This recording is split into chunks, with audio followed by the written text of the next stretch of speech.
Hello, ladies. It is, let's see, it is January 10th, 2018. Welcome to Owning Your Fire. And we'll start in about 10 minutes.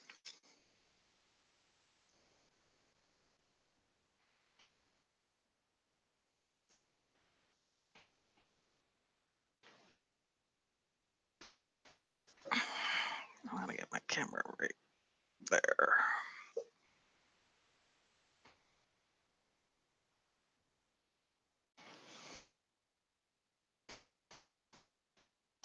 If you see me turning my head, it's because I'm trying to look at where the text windows are.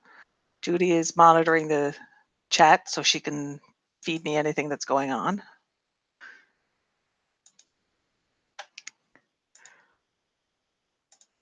In case, because I probably can't look at all those windows and do what I'm doing at the same time. Yes, Happy New Year to you too. I'm pretty excited about this.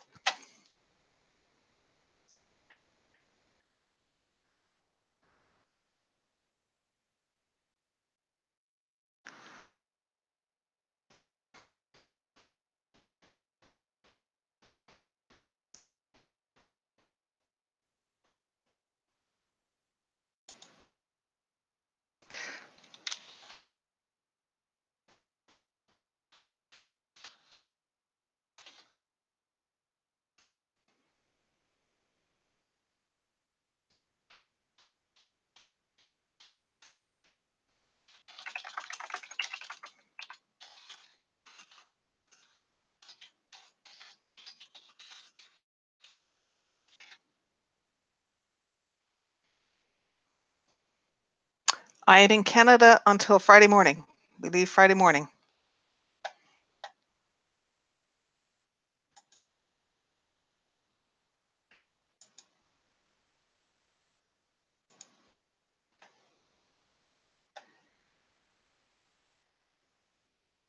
So the plan is we'll leave here Friday morning. We'll be on the road for 4 or 5 days because we take our time, and then we'll be in Florida, and then I'm going to take 2 weeks vacation. Yay, vacation! We'll get to the park for February 1st, and I'll basically be back to work February 1st with palm trees. So it's a long haul to drive there. It's 24 hours of driving, which is not great fun, but we break it up a fair bit and take our time. We try to go the first day. We try to sort of go as far as we can because we want to get away from the snow. And then once that's done, we kind of take it easy.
3 more minutes.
Some of you may have noticed we've set up the 2018 replay page. And I got really smart and I put all of the video sessions on the page. So once this is done tonight, it'll be there right away. You don't have to, there's no delay between us having the workshop and you being able to watch the replay, which is kind of cool.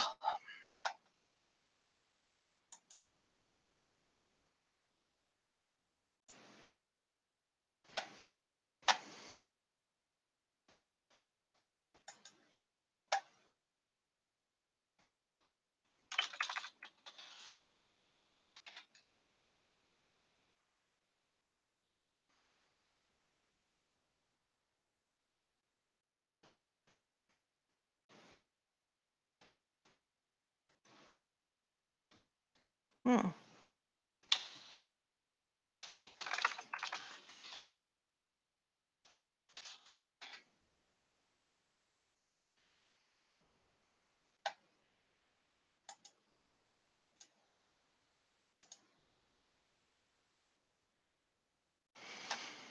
Okay, we've got a couple of people who are having some trouble getting logged on, so we'll just give them a couple of minutes.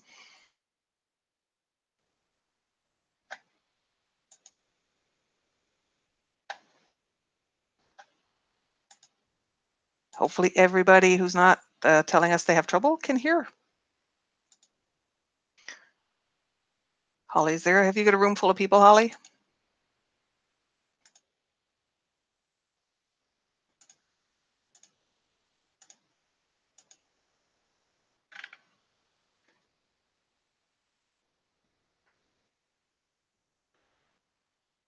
Okay. Mackie's good.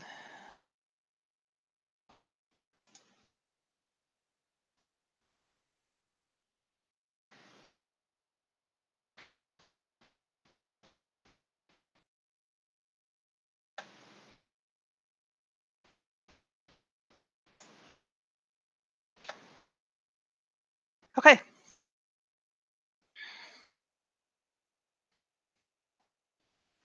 case we ever edit. No, we're never going to edit this stuff. Okay, I said January 10th, 2018. Okay, so this year our theme is easy. So we have to be careful with language, because saying we want to do easy for your subconscious usually means you want to stick with the patterns in your subconscious because that's your comfort zone. So that makes it easy. That's not what we're talking about. We're talking about doing things with ease, which is not necessarily comfortable. Not necessarily comfortable, however, with ease. And so we're going to start. We have a huge advantage this year because there's nobody new. Everybody has been here for at least a year, which means there's absolutely no reason I can't just like dive into the deep end. So where we're going to start is we're going to start looking at places where we have patterns that are not about easy, patterns that are holding on to comfort zones, that are not doing things the easy way. I want to start out using a method that sort of grew from the string method that we've been playing with for the last few months. So pay attention to your breath.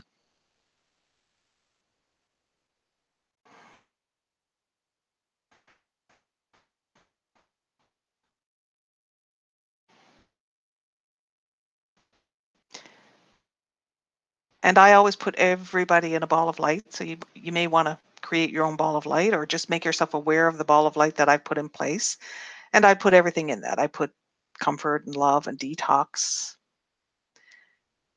and ease. Since the theme is ease, makes sense to put ease in the ball.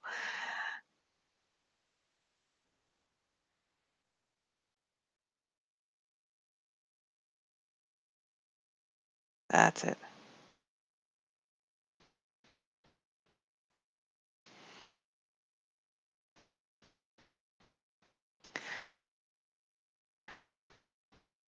That's it. Okay, so just as a reminder, of how to do the string thing, I want you to consider a familiar phrase that pops into your head that's a negative self-talk. It could be, oh, why am I doing this? Or, oh, here I go again. It could be something that's a voice, from your past. It could be your mother's words, or it could just be something that you've said to yourself for a very long time. So think about a phrase that's still there, because we've cleared so much stuff. So we're never working on the easy stuff, this group. So think about a phrase that pops into your head. I don't know if I'll ever get it. I don't know if I'm enough. All of those things that are negative, just pick one. That's one that I guess haunts you, or comes up when you have insomnia, or when you have your period, or all those things that when you're having those dip down moments and you have to kind of try and pull yourself up by your bootstraps. Think of that negative phrase. And then I want you to find the string that's the energy of that phrase, and just hold that string so you can ask it questions.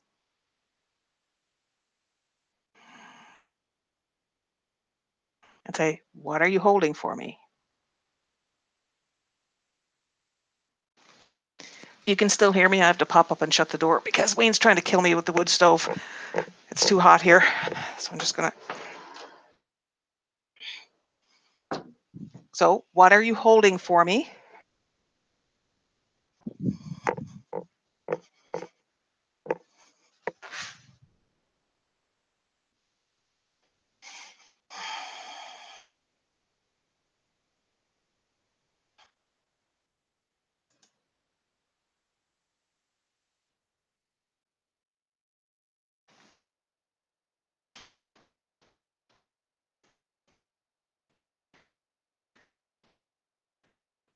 And why? And you know how to do this. Keep asking why, keep asking why, keep asking why.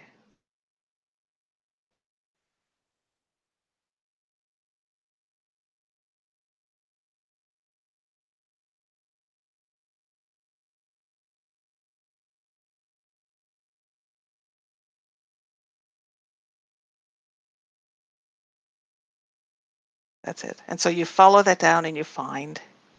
And remember, what you do is you put love in the line to release it.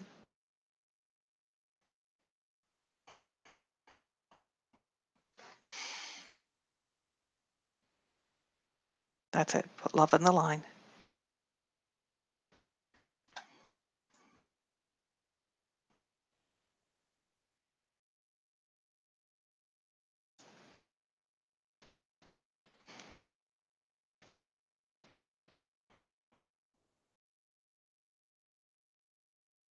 Okay. So now I want you to use that same phrase and that same awareness of the line that you've been melting, and allow yourself to see the entire web that goes with that line. And so that web will hold connections to beliefs, connections to influencers like other people in your life, or even versions of you, because the web is all of the things that held that line in place. So what we were doing previously is we just go for the line and melt that away, and that's good. So now I actually want to expand so that we're going to clear beyond the line itself to the influences that affected that line. So allow yourself to become aware of it, and whether you see it or smell it, or just be aware of it as sensations or nothing, whatever's going on for you, be aware that there are influences that affected the existence of that line. So it could be experiences you had in the past, it could be genetic karma or spiritual karma, it could be beliefs that you formed, it could be emotions that you're holding from old events. It could be, like, it's all the stuff, right? There could be different people involved that affected your interaction with that belief or that experience. So it basically then forms a web.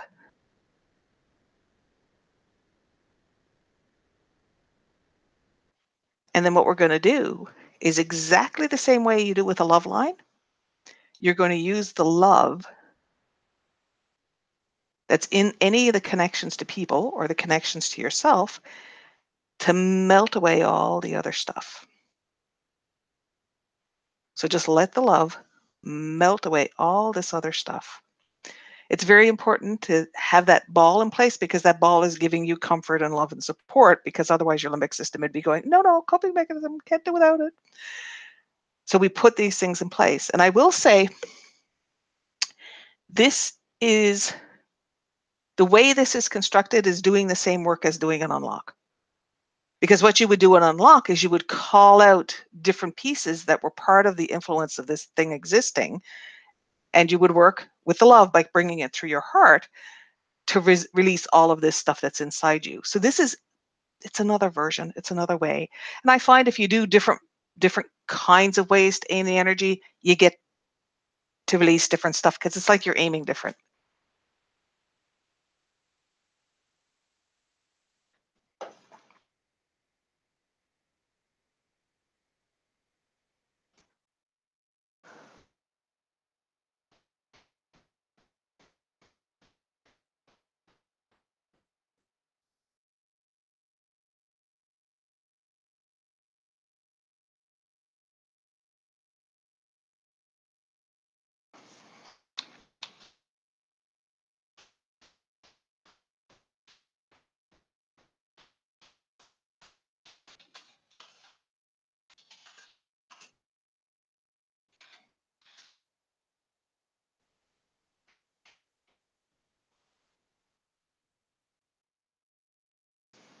Okay. Okay, good.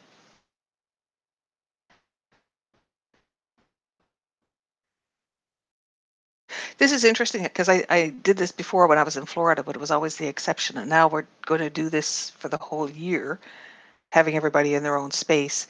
And I find I'm always aware of holding the people that are, basically not in the room with me, holding them in the energy. So when I'm doing it where everybody's not in the room with me, then I'm holding everybody in the energy. And it's actually easier, because I'm doing the same thing for all the people. I don't have half in the room and half not in the room, and half present and half not present. It's one interface with the energy. So I'm only, and if I look like I'm looking at strange places, it's because I'm watching energy lines. So my eyes are probably all over the place. Um, Okay, so let the ball spin and be aware of letting things, flush away that need to flush away, detox whatever needs to detox.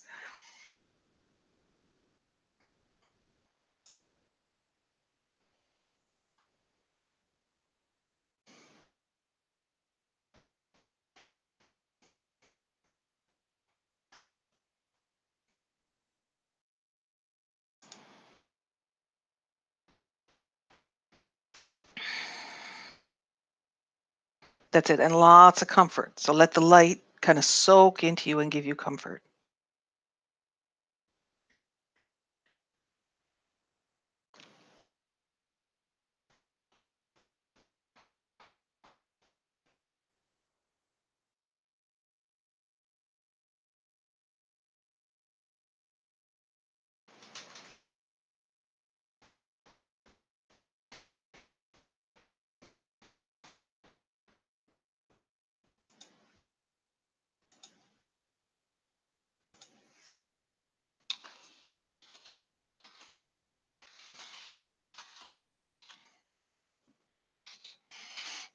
And of course, the topic is perfect. That's the way it works. Okay, so now I want to sort of start with the beginning, because what I said we're going to do is look at, what do we need to do to get out of our own way so that we can make our lives easy. And that is, getting out of the way of our own comfort zone, getting out of the way, getting our comfort zone out of the way, getting our patterns out of the way, getting our beliefs out of the way, so that we are willing to make things be easy.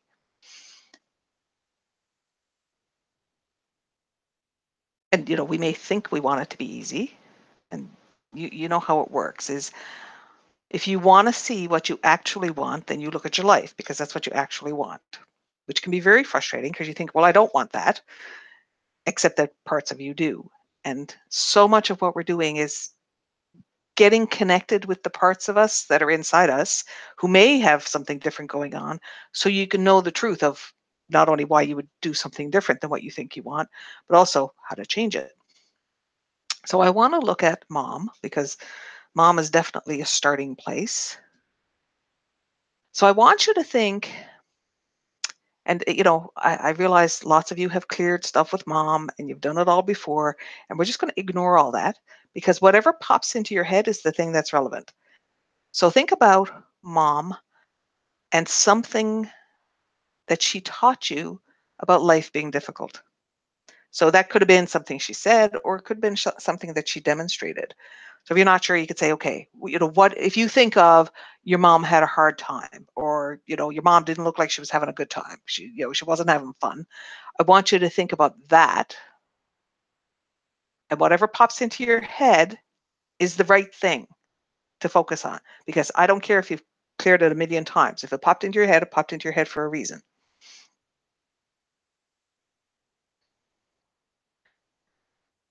So think about something that made you aware that your mom didn't have a lot of fun, or that she thought life was difficult, or she taught you life was difficult. Whatever pops into your head.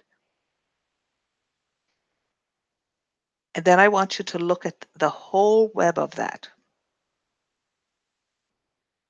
So one way to find the web would be to find the line that goes with that energy, and then from the line see all the influences that affect the line. Another way to find the web would be to think of what you feel if you consider that in your mother's life, that she didn't have an easy life, or she didn't do easy, or she didn't do fun. So think about what you feel, and then see the web that is all of the things that influence you having that feeling. And if you say all the things that influence you having that feeling, some of them won't be about your mother, and that's okay, because the way you store things is by the emotion, not by the event.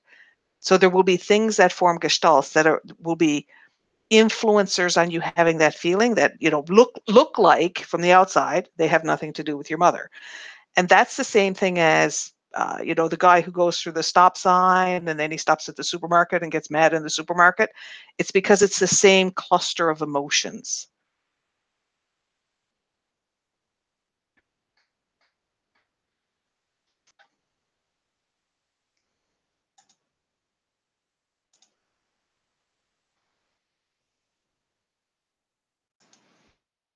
It's the same cluster of emotions.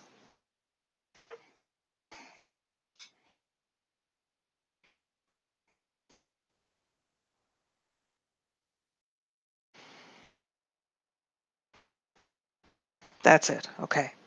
So as you allow yourself to be aware of that web, and I tend to use visual language, you guys know that.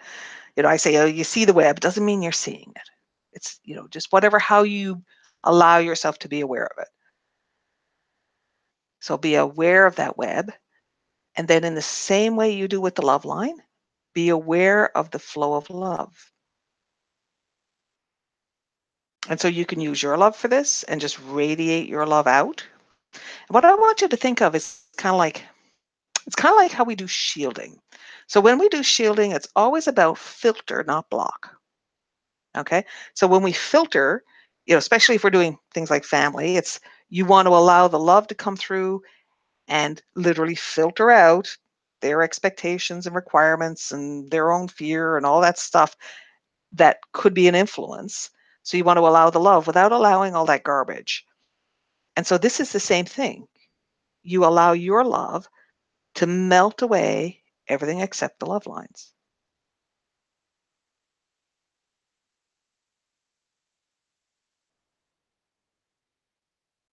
That's it. So you may want to think of it as, your source of love radiating out through this web and kind of pushing back all the crap stuff and leaving whatever love lines exist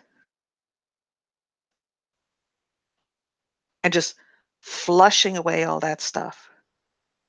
And then remember, you have a spinning ball of light, and that will help you with the detox. It will help you release whatever's inside you.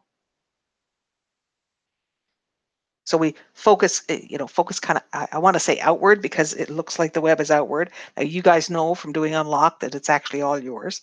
The thing is, the way you aim is to imagine all these influences and flushing them, and then flushing you to get rid of whatever anchors may be inside you, whatever hold it may have on you. And sometimes if you think of that, you say, okay, well, there's all these web things that come from relationships or experiences or beliefs I hold or whatever's going on inside you, and they all have some kind of anchor inside you, and that anchor is yours. So as you think about that love, think about the love melting those anchors and flushing out, flushing away whatever needs to go.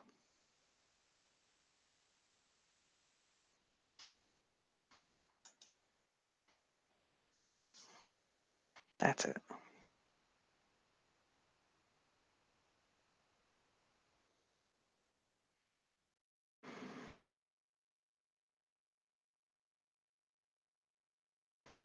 And then that spinning ball of light helps you flush, detox.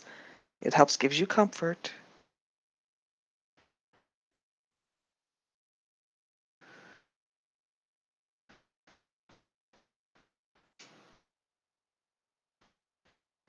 And you're flushing through time and across time. There you go.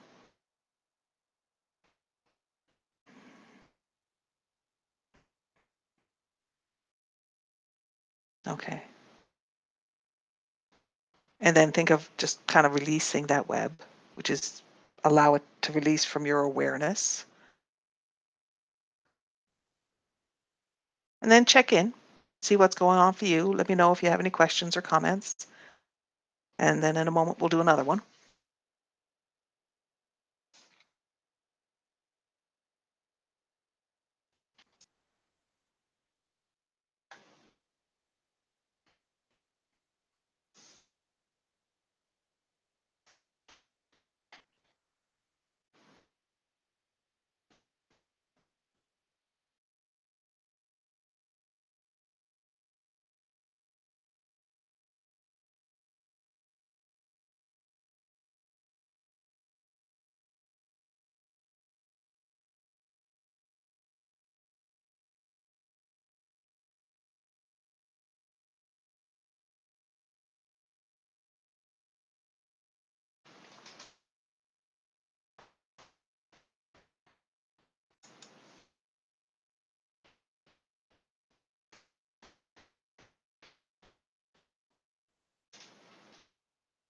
Okay. Let's see. I see uh, a comment regarding abundance. How about that? So your mother teaches you how the world will treat you. And so that includes whether the world will be a resource or whether you feel safe in your access to resources, whether you feel like resources are available. So I want you to pause and consider what your mother taught you about whether resources were available. So you can think of this in terms of, we've done your access to the fridge, for instance, or whether you felt like you had the right to things. And it could be the right to time, the right to having choices, the right to have stuff, the right to your status. Did you feel like you had status or the right to status? So I want you to think specifically about what your mother taught you about that. And yes, I have no idea right now what's coming through his mother. It may be that we do all mother tonight and we do father another night. It may be that, we move on to father later on tonight. I don't know. This thing comes on through.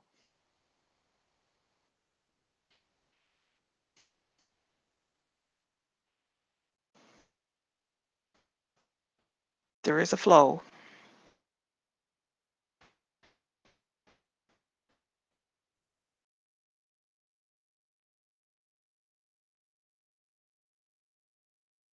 Okay.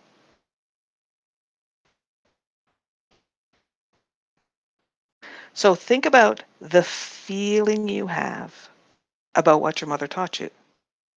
Whether the feeling of things being scarce, or the feeling of having no status, or the feeling of having no choice, whatever those feelings are, and then allow yourself to have an awareness of the web that holds that. And so the web is the line of the energy of that feeling. It's also all of the influences that affect the existence of the line and how it's anchored inside you, all the things that, reinforced it or taught you that in the first place, everything that contributed to the existence of it, contributes to the anchoring of it, and influences its effect in you, its effect in your life. And of course, its effect in your life is simply an expression of you.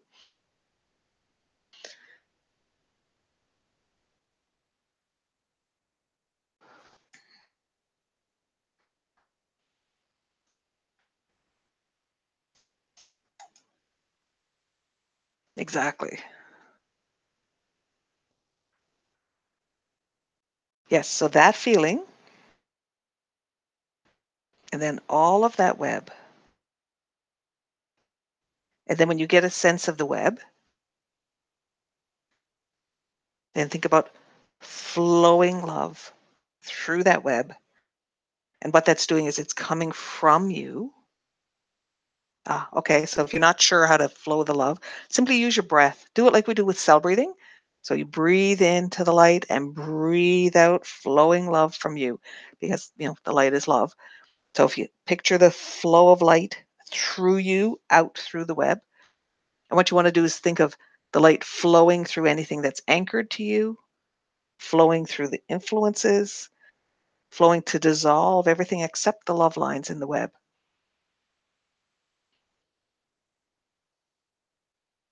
And your light then becomes the filter so that all there is the love.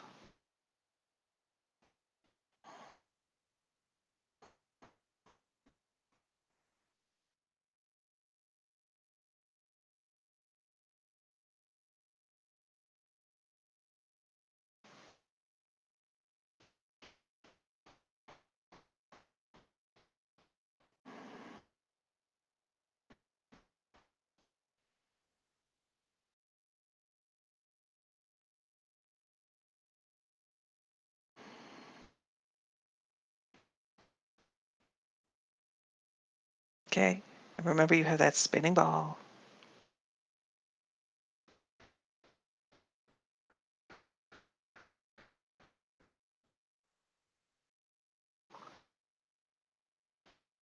That's it. Comfort.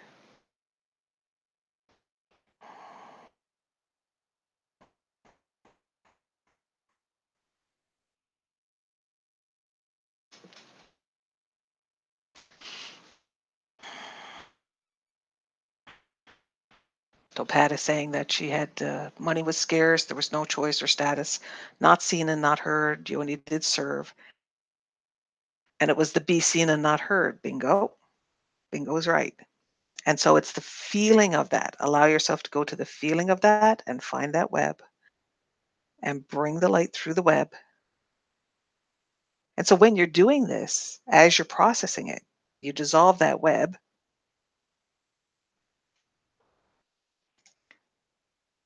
You dissolve the web. And then what happens is you may become aware of another angle. You may become aware of another thought process, right? Margot says,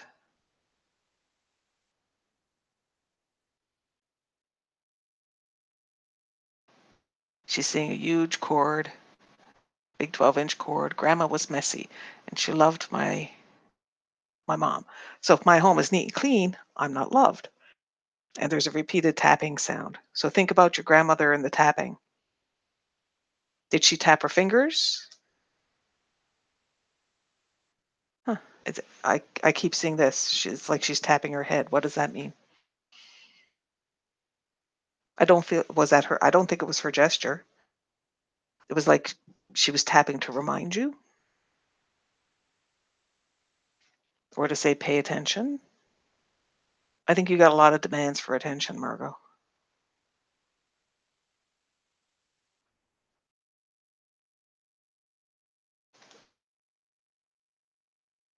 Oh, she died of brain cancer. Okay. No wonder I'm getting the tapping of on the head.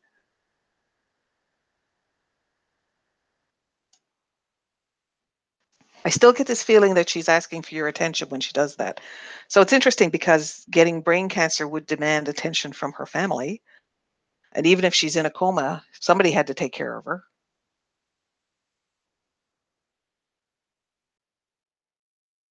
So illness is frequently a demand for attention.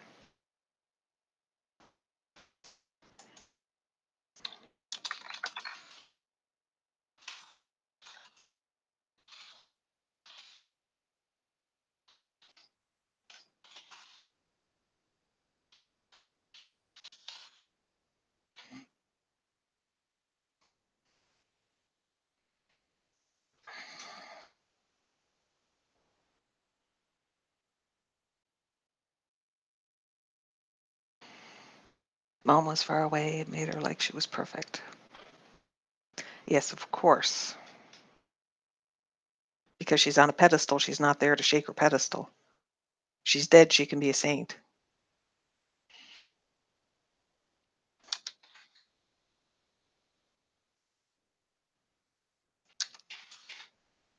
Still that demand for attention. I'm still seeing that demand for attention. Okay, so whatever web you have going, flush the light through it, and then when you're ready, dissolve your awareness from that web. And so let's go with the demand for attention. And specifically, people who demanded attention from you when you were a child. That would include your mother. And a lot of it would be your mother teaching you how to behave. Um,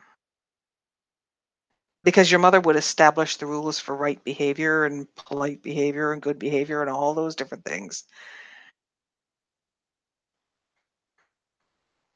Yes, so Margot, if she was dead and she was a saint, then nobody can ever, your mother couldn't measure up to it either. You can't measure up, your mother can't measure up. It's impossible, right?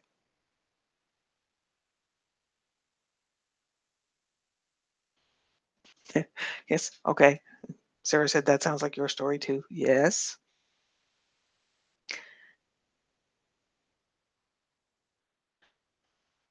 So think about the demand for attention.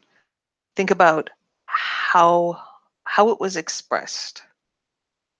that demand for attention? Was it overt? Was it passive aggressive? Was it just a given that you were supposed to give attention to your mother?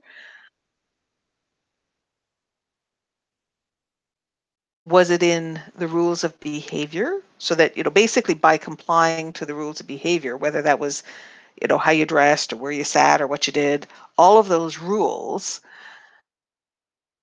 the fact that you're living that is a comply, and not, it's like nobody has to say anything.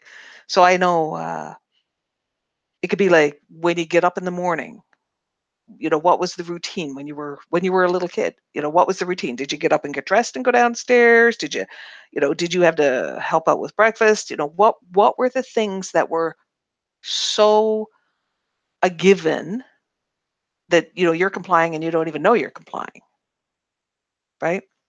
Estrella says it was only when they needed you. They wanted attention only when they wanted you to do something for them. Otherwise, don't bother them. So the interesting thing is there's two pieces to that. They ask you for something, you're supposed to do it. But even when they don't want something, they've asked you for something, which is don't bother them. So that's still a requirement. It's still a requirement. It means that you're not supposed to express your needs. You're not supposed to make any noise. You're not supposed to do all the things that might possibly bother them. And that may not have been predictable. Like, what would bother them one day may not be the same thing that would bother them the next day. So that then automatically becomes an immutable requirement. Estrella said her sister still calls her Cinderella.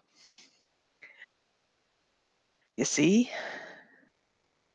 So think about that demand for attention, and the don't bother me is just as much a demand for attention because it's still dictating your behavior. It's still dictating how you interact with the room, with your choices. There were choices that were available to you that, allowed you to not bother them, and choices you didn't have because you were supposed to not bother them. So they're influencing you even when it looks like they're not asking for something.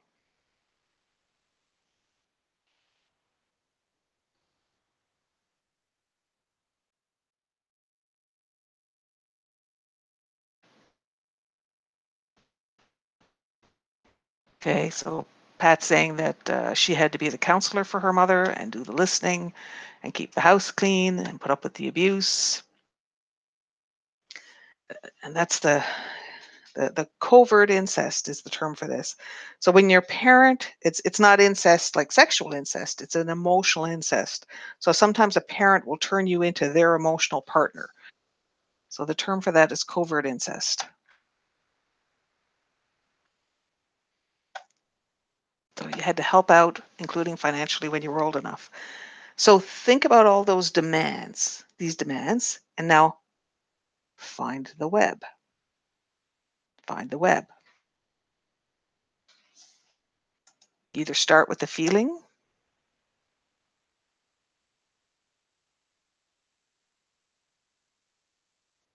or start with the awareness of the demand. And the demand could be, don't be a bother.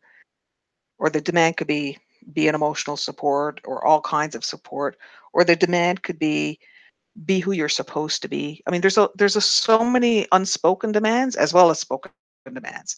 So pick one to focus on so that you can bring a web into focus. And there's probably lots of them. So just pick one. Because if you try to do all of them at once, you won't go as deep. So you're better to pick one and go deeper and then do another one and then do another one.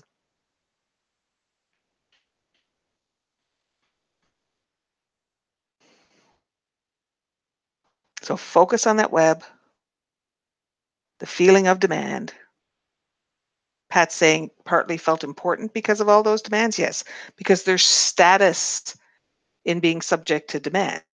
It makes you're supposedly important because you're fulfilling all these roles. It's not for you. The status is for the service you provide, and that's why it feels conflicted. Because you as a person were not valued. It was the service you provided. That's why there's a frustration attached to that status. So focus on the demand for attention, and then we'll look at the status next.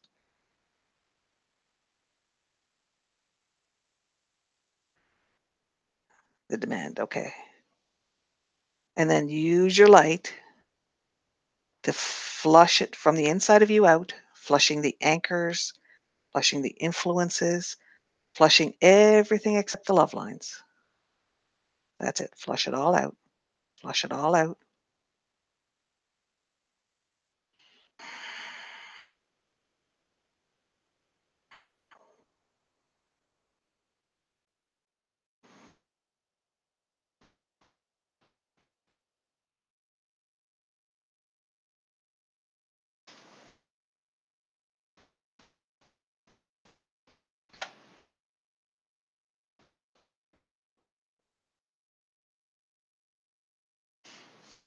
Yeah. Margot recognizes the covert incest.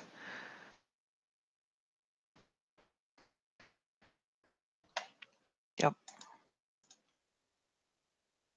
Yes. And a lot of people are resonating with the idea that it's only about what they provide.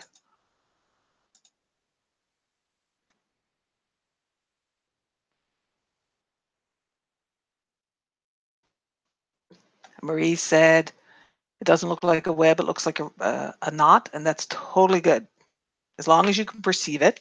And yes, you're in the spinning ball because that provides you with comfort and support and detox and all those things. And then what you're doing is you're seeing all of these influences. And if it looks like a knot to you, then it's a knot that's holding you. And that's exactly the imagery that goes with the web.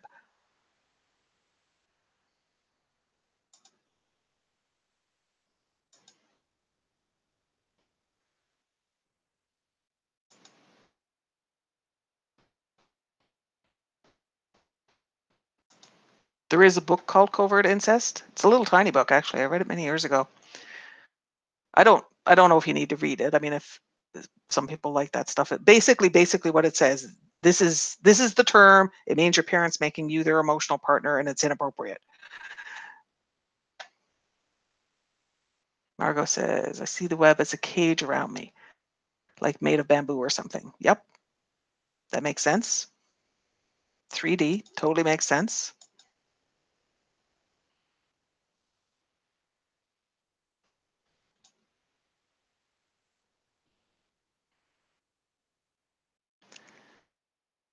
Pat saying, I did the same to my son. Well, then clearing this will help you and your son both. You know, this is the power we have when we do this kind of work. It's good for you and it's good for everybody around you.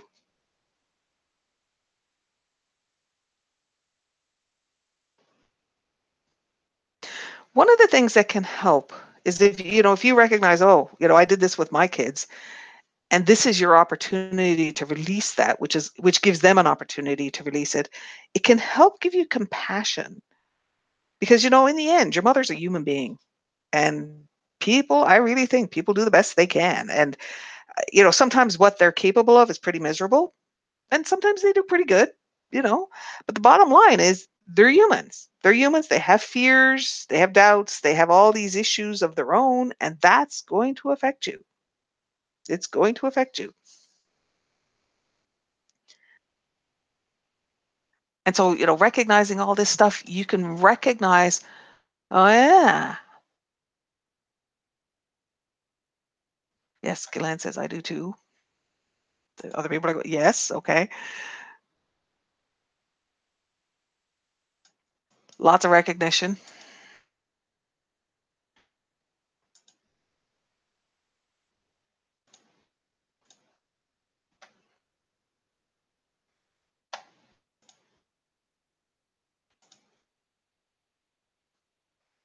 Yep.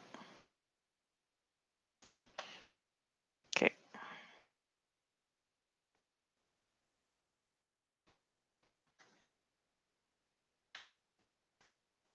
Lots of pieces.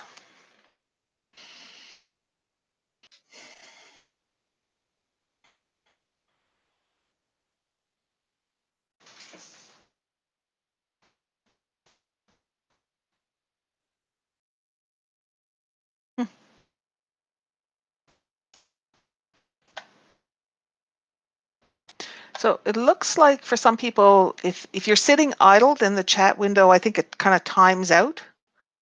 So if you're having a question, we just have to be able to notice that, or a comment. Most of it is comments. I think Judy's doing a pretty good job of catching them all, and then passing them on to me. So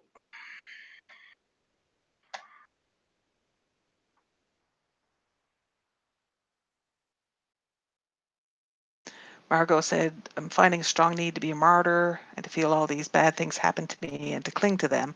Not that it was that bad, but there's a gain of accepting that I was hard done by. And so there's a huge status in our culture for suffering. And that's the status of the victim. So it's like, oh, my life was hard, or I had to take care of everybody, or whatever. It's the status you get from being the victim. And think about this, because the status is given to the role, not to you. So if you're a child and the people around you are unable to connect emotionally, then you're trying to find a way to have any kind of status, because status is what makes you safe in the tribe. So you're trying to find status, and if you can't find status for your contribution, if you can't find status for who you are, then you look for status as a victim. And then this becomes how you learn to interact, not just with people, but with the world. Yes. Yeah, Margot said her mother was Irish Catholic, oldest of 8, and huge victim. Yes. And I mean, there are some, like, I think Catholics do victim very well, Irish do victim very well, but you know what? This is cultural. I think it's across all the cultures. I don't think I've ever met anybody who didn't have a mother who did victim. Right? There are ways you can identify it, because you go, oh, look, there's that Catholic mentality, and you could see there's the belief system of being a victim is built in to the Catholic culture. The thing is, it's also built in to the culture we live in. It's built into the culture we live in, and people are admired for sacrifice, and they're admired for suffering. I remember years ago when Oprah used to be on it, she had a book club. And, I remember thinking, oh, that'll be cool. And I looked at some of the books, and every book that she had in her book club was a story of someone who had like the most hellish life. And either the book was about how they endured it, or, basically how they lived through it, survived, and managed to thrive. But, every book was about suffering. And there was a commonality in this, the sense that people had a sense of they had overcome it. But they didn't necessarily overcome it in the sense that they were able to think of their own identity as distinct from what they had endured. And that doesn't mean, like, you don't forget what you've endured. It's part of what made you, but it doesn't necessarily define you. So you can be informed by this, and then you can claim your ability to make choices, right? So this is a huge part of what we're doing here. We're saying, okay, we had a demand for attention. So now, flushing the light through all of that demand for attention, basically what you're doing is you're removing all the things that interfere with your capacity to choose where you give your time, to choose how you interact with people, because all these demands for attention form these ways that influence how you interact with people that you may be aware of and you may not, right? Although I got to say, it makes it really hard to like watch TV or watch movies, because I don't have a lot of patience. Like, I see so many TV shows and movies are all about people being victims, and and just living that. And I just have no interest in watching this stuff. It's like, why? You don't need to do that. So it's intriguing to me to watch that, to just be aware that so much of what's on the television is victim stuff, and explains why I don't have a lot of patience for television. I'm back to Doctor Who is the best I can do. Um, okay, so flushing. I want to flush this one. Yes, it's a lot of work, I know. because it's been there for a long time. And yes, it doesn't matter if you've cleared this 1,000 times. When you look at it from a different angle, you're going to clear different stuff. If you're ever wondering why, okay, I've done this before, I've done the mom stuff before, it's because we're specifically looking at this angle, and so you'll clear the stuff that's at that angle. Also, I find that as you evolve, where you're able to clear, you'll go deeper. You'll see stuff that you couldn't see before because you're different. And you feel safe releasing things that perhaps you weren't able to release before.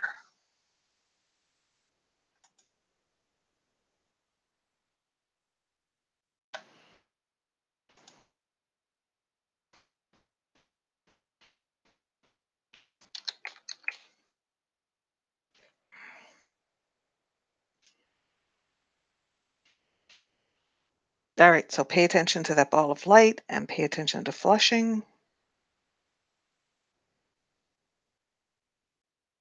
All right, and then release your attention from that web. And just sit with the ball of light for a couple of minutes, or well, it won't end up being minutes, but just for a moment to let it flush, let it detox, let it soothe.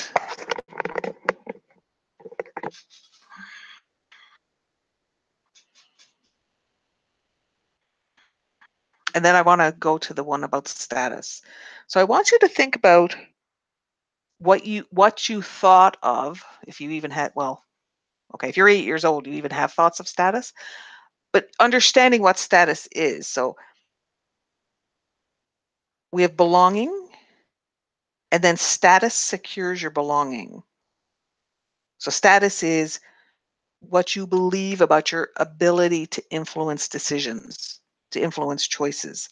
And in this case, it would be in the people around you. So could you influence the choices about what was in the fridge, or,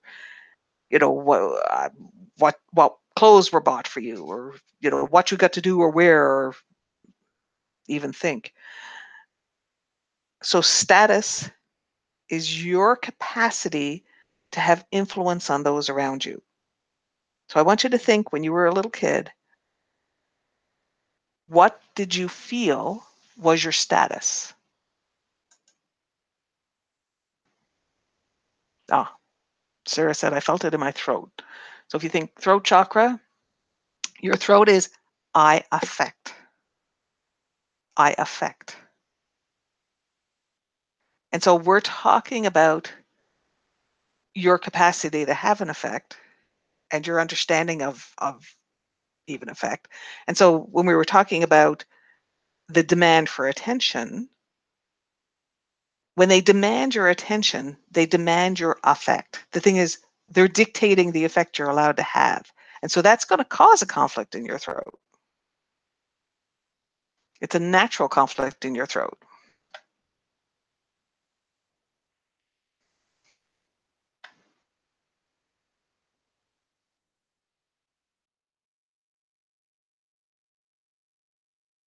Okay, Pat, I see that about your dad. And Maurice has a comment. I didn't have status. I felt I was. So Maurice says she feels like she was invisible. Yes, I think a lot of kids feel invisible, or they feel intermittently invisible.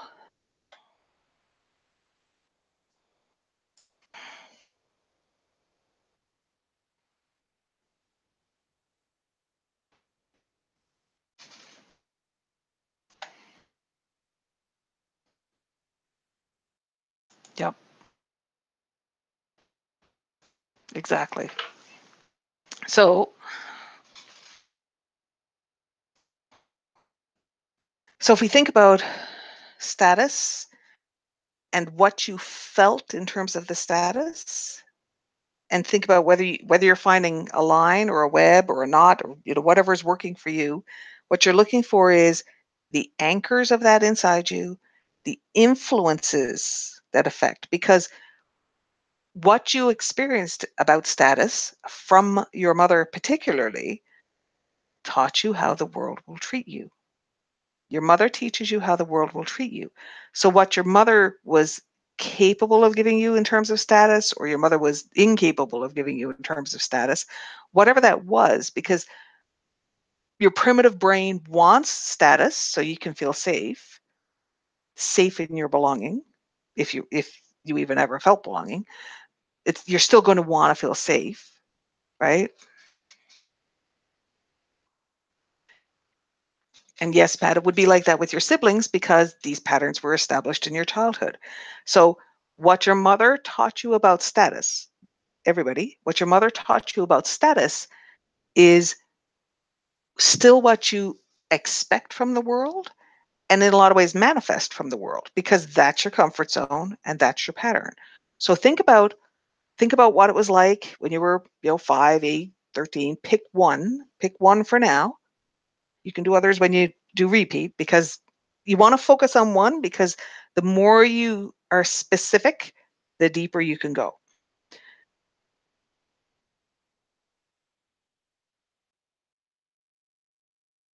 That's it. So pick one status web, status knot, status line, how you felt as a child about status, whether you had any influence, whether you even existed, whether you had an identity, those feelings, and get that web. And then, okay, so focus on the spinning ball, because I can feel lots of fear rising up.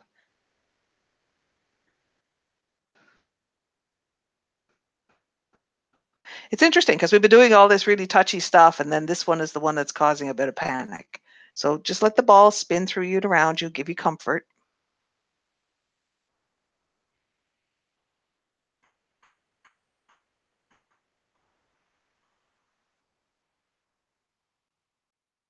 That's it.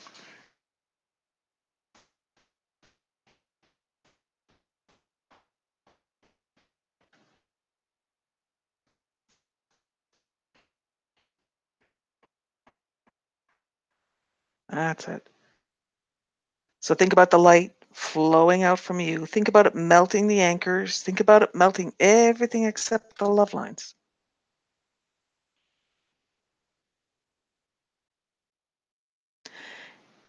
And it's interesting to note, because you may recognize a lack of status, and you may resent it. The thing is, you're the one who tells people how to treat you. And so if you want to change how they interact with you, you have to do it from the inside. You have to change your patterns that demand that people replicate what you felt when you were a child. So it's about focusing inward, allowing yourself to realize, oh, this is what it was like for me when I was a kid. Feel that, find that web, flush the light through it. Flush the light through it. Margot says at 13, the web is made of shiny steel.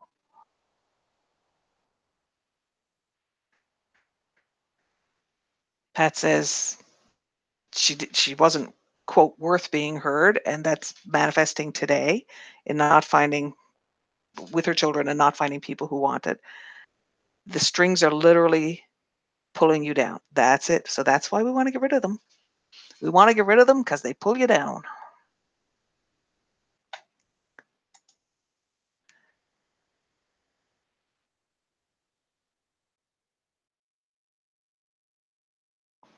Sarah said, having meltdowns make me feel like my mother was listening. For example, fighting because I wanted to wear pants, not a skirt, and it would take a half an hour to get ready instead of 5 minutes. And that's a demand for attention. This is saying, you must pay attention to me, right? Ray said, I did not have the power. Yes. And Pat, yes, you can melt the anchors. So the whole point of this is you bring the light from the inside of you, you melt the anchors, you melt the influences, you melt everything except the love lines.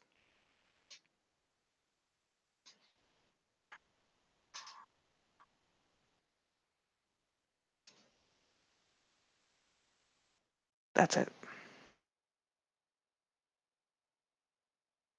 That's it. And what you're doing when you do this kind of stuff is you're making a space that allows you to actually have status, have influence. Status is a measure of influence. Influence is what affects choices. So what you're doing is saying, okay, you want to affect people's choices. You want people to care about you when they make their choices, right? So when you're working with the web, Pat, it's you melt everything except a love line. I have no idea how many love lines are there because it depends on what's in the web. So for instance, your mother's probably in the web, so there's going to be a love line to her. There might be other people in the web, there might be other versions of you, there might be beliefs. The thing is, everything will melt. If you find like, oh, there's something not melted, it could be a love line. You can check that just by touching it, feeling it.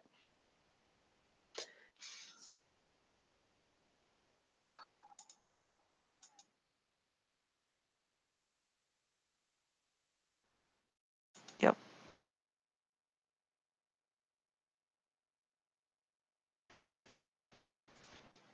that's it. So light out through that web, melting the anchors, melting the influences. So influences could be other people, they could be memories of experiences, they could be effects that the experiences had on you, they could be beliefs that you formed or self-image that you formed. Because if people don't give you status, it's really easy for you to start to believe that the only status that's available is in the service you provide, or the only status that's available is in the roles that you fulfill. So then what you learn to believe is that you as an individual can't get status, fulfill roles to get status. And that's a self-worth issue. Because in order to have self-worth, you have to believe that your status basically belongs to you as an individual.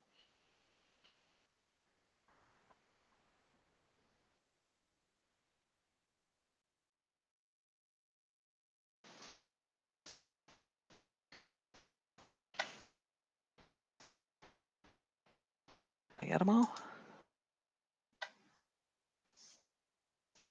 Yep, I think I got them all. Okay.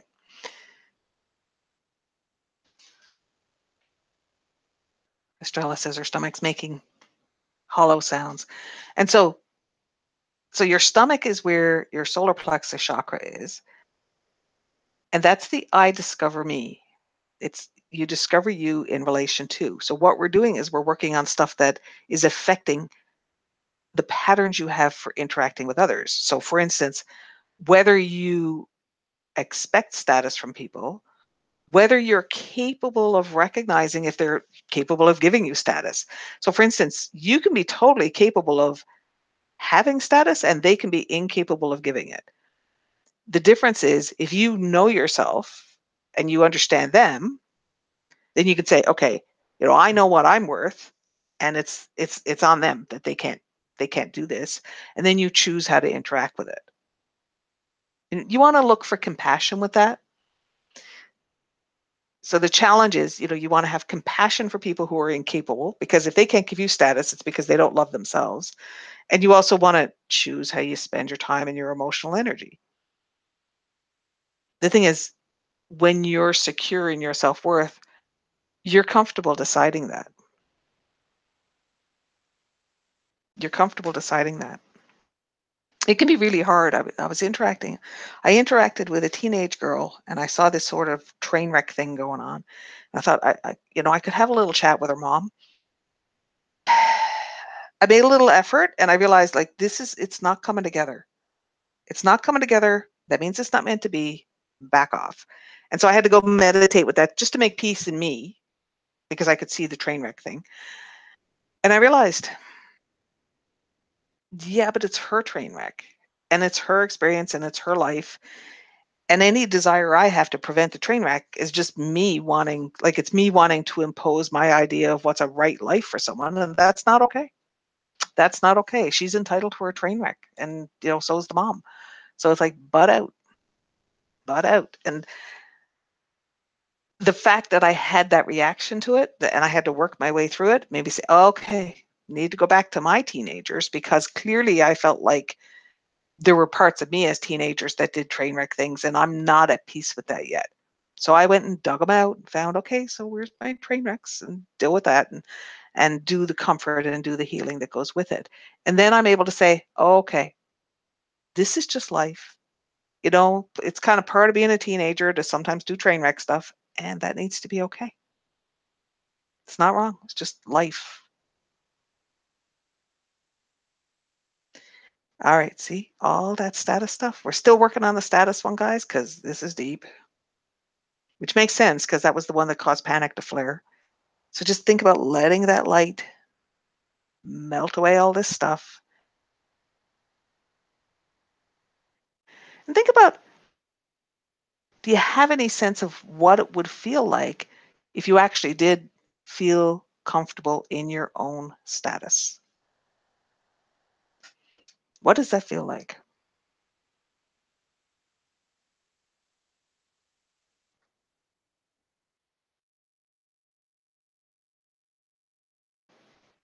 I think the easiest way for me to think about that is with my sons, because I know, my sons adore me and they give me lots of status, and they're also busy with their lives. And so I don't feel a lack. Like I text them every day and they text me every day. Usually I text them hugs and they text me back, I love you or hugs or whatever they text back.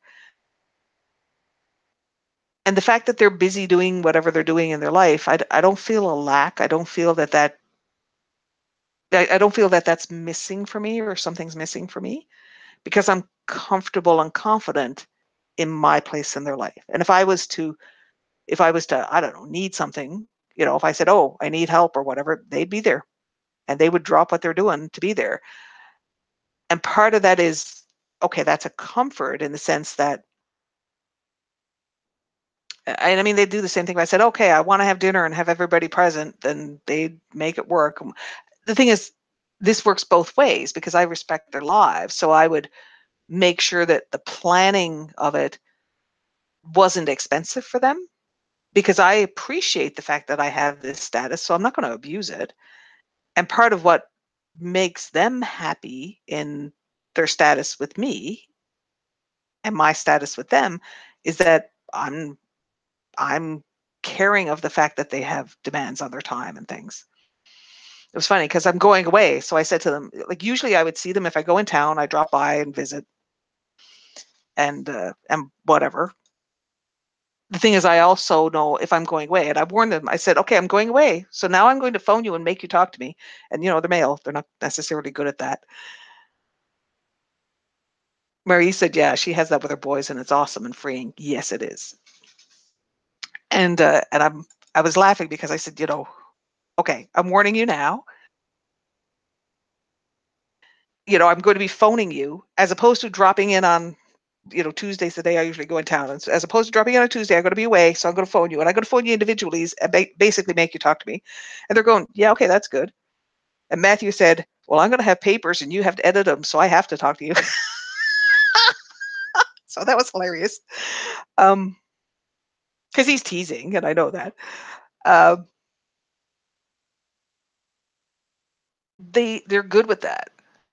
Now, part of that is I have to figure out how to do it at a time that's not interfering with their life, right? Not causing them problems.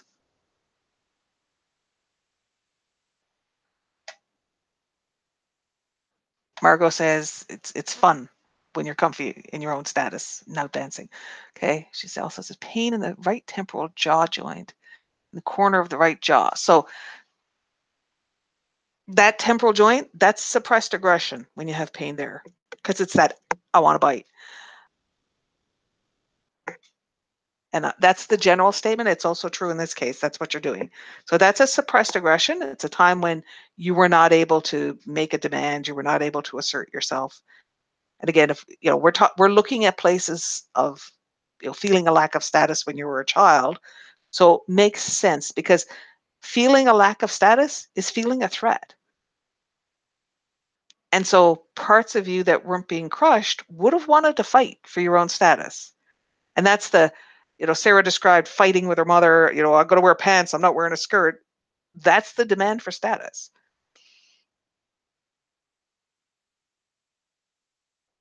Sometimes people will say when kids act out, they say, if the only attention they can get is punishing attention, then they will act out. That's what it's all about, right? And you may or may not have recognized that that was going on.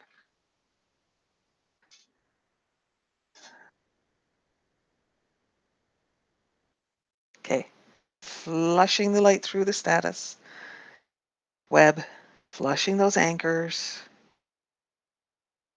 If you can think about, what would it feel like if you actually had status? Think about those times when you felt like you actually did have status, and think about putting that in the ball of light so that it's like you're tuning yourself to having good status.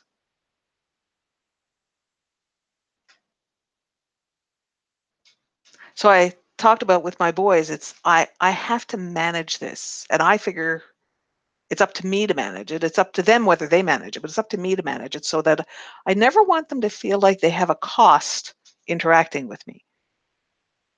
The thing is, I also know if I needed to make a demand, I could.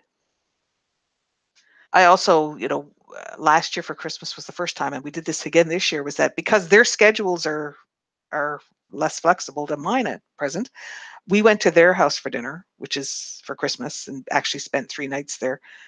That's entertaining because they basically live in a frat house at this stage. And I mean, Nicholas gave us his bedroom, and he went to sleep on the sofa, which meant he got tortured by the cat. And so that's all, it's all part of the entertainment. And it's just interesting because I could have said, I want everybody to come to my house. It would have been more comfortable just to, have sleep in my own bed, and we have more room. The thing is, I recognize that would have been harder for them. They would do it. They would do it if I asked them to. But, why would I do that to them? Right? Yep. Good, Pat.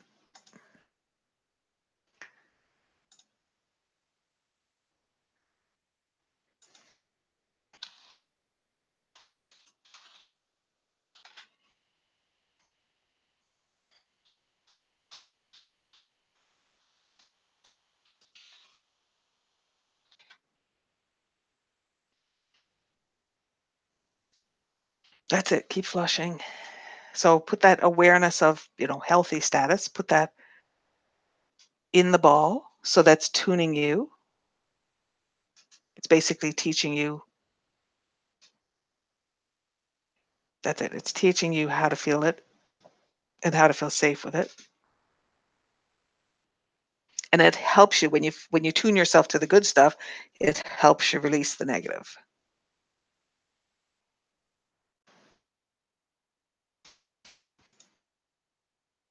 Good. Yeah, there's still more work to do. And I think what's happening is as we bring up different pieces of the status, it's like you'll see more on the web, or there's more there for you to release. So you just keep flushing. And having the healthy status is helping you release more, because that helps you feel safe with releasing these programs that were attached to having status through the role.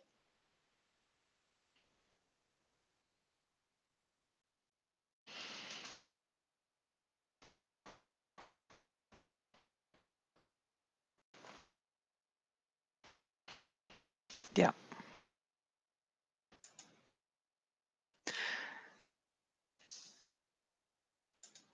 So we have a challenge because if we aren't defining our roles, then we don't allow ourselves to choose, right? If we don't define our roles, we don't allow ourselves to choose. We end up subject to other people's requirements and, a lot more influence.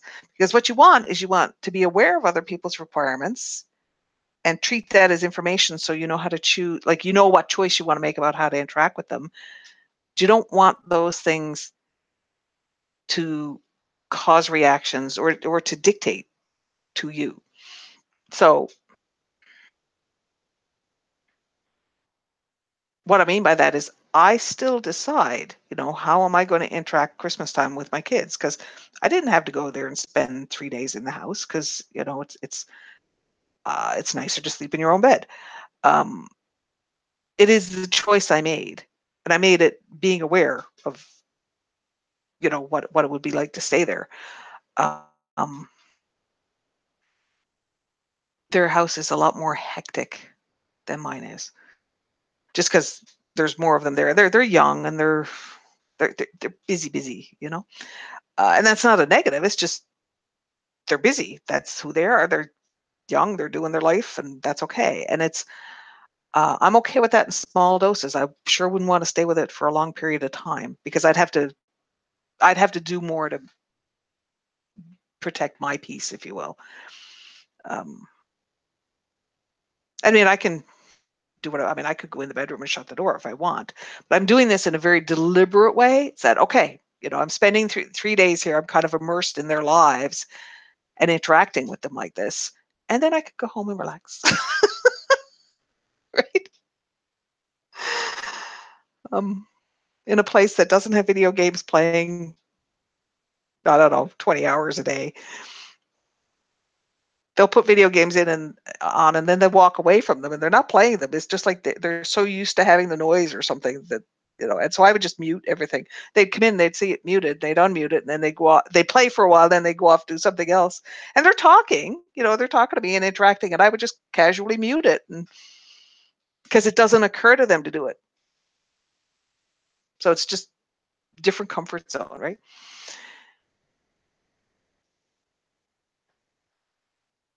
So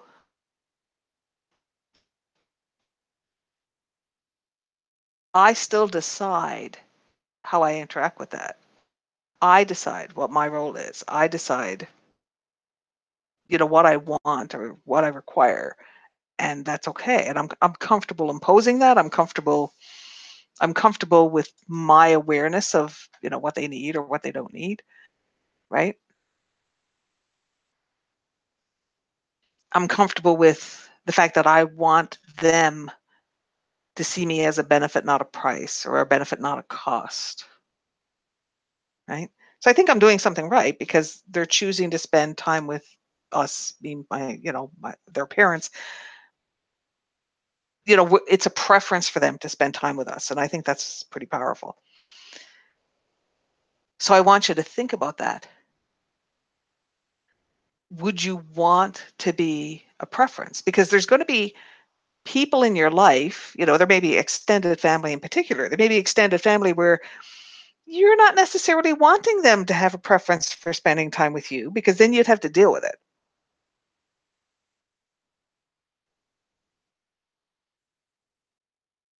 So there could be people who are expensive emotionally, or expensive because they're trying to impose their beliefs on you, or they're trying to impose roles or requirements on you.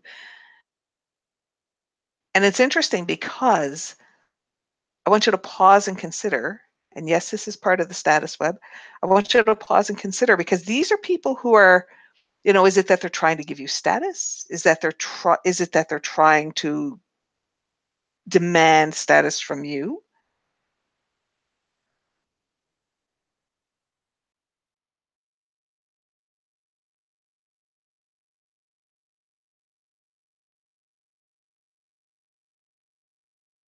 So think about people who possibly would demand status from you. In some ways, that's like the demand for attention, isn't it? So, for instance, uh, they might require, I don't know, if you were with them, they would want to play their music, which might not be music that you like. I'm okay muting the music in my son's house to say, okay, sorry guys, that's just gonna, if you want to play that, you're gonna have to. I'm either gonna have to leave the room, or you're gonna have to put on a headset because it's just gonna make me crazy. And they happily turn it off. The thing is, it's their house. It's their house. It's okay for them to want to play their music, and they've figured out amongst themselves, right? They figured out amongst themselves what the rules are for playing music or not playing music or whatever like that. So this is because it's a 3-day interval. Then it's totally okay for me to say, all right, I'm here for 3 days. You're going to have to mute that or turn it down or do something to not make your mother crazy. But it's also who would demand that of you, and it wouldn't be a status you want to give them. So, like, for that 3-day interval, it's appropriate for me to demand it, and it's appropriate for my guys to give it to me. But it wouldn't be okay for their entire life, right? Estrella says, I have relatives who want to take status from us plus take our status. And us having status outside of them actually bothers them. Yes, because they consider it a threat. Because status is a coin, right? It's a currency. So if you think in terms of interaction, I remember years and years ago I went to a wedding and there was this crazy woman there and she was in this big loud outfit and it was like she was one of these people that when she spoke, she talked so loud, it was like she dominated the whole room. And I said to someone, who is that? And they said, basically, she's crazy Aunt Mildred or whatever. And they always invite her to weddings because she gives really big gifts. And I thought, wouldn't be at my wedding. Like, there's no gift she could give that would cause me to tolerate that. And that's the currency. So people have all these currencies that are about status. So this woman had the status of she would be very generous with a gift. And so they would put up with this obnoxious behavior from her to get the gift. I'm thinking, I'm sorry, there's no gift that's worth that for me. And people have to make those decisions. They decide that for themselves, right? And so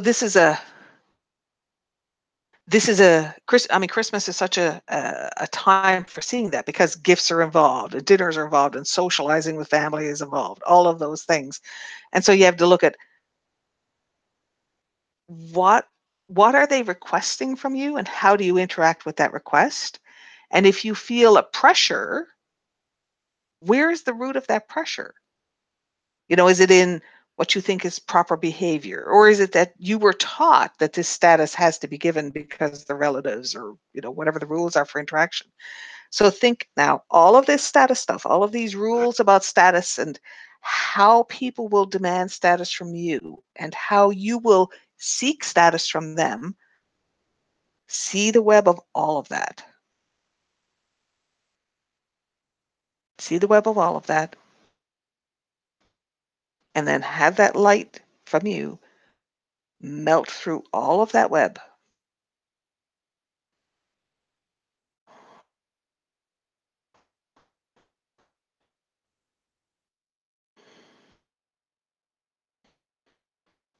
And self-image becomes an important part of releasing this because you have influences that have taught you, be kind or be polite or give status to the old people or, all those different bits and pieces. And then you have your own self-image because, you really don't want to feel like you're a shitty person, right? So if you think, oh, well, they're old and they're lonely or whatever, or, then you can put emotional pressure on you because you don't want to think, well, I'm cruel and I'm going to ignore them. The challenge is then to step back and say, okay, am I doing this because it's my sense of right, that I feel like I want to do this kindness, or am I doing this because I think I should? Because if you're doing it because you think you should, then it's a sacrifice and then you have cost and that's hurting yourself. So sometimes it's just you have to think your way through it and say, okay, what feels right to me? What do I want to do so that I feel right, so that, when I look in the mirror or when I think of my choices, that I feel right inside?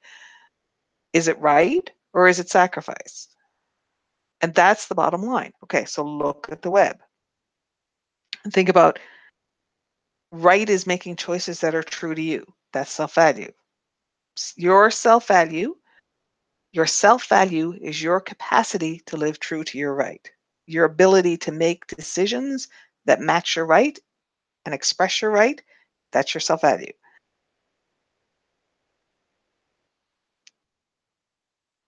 And so we get conflicted in our self-image because your self-image is this mishmash of, who you actually are, who you think you should be, and who you're afraid you are. And that's where you'll get twisted up. Because if you think, well, I don't want to be a cruel person, well, that's the who you're afraid you are. And it's some of who you think you should be, right? So it's about melting that stuff away to allow yourself to recognize what right is for you and make your choice based on the expression of your right.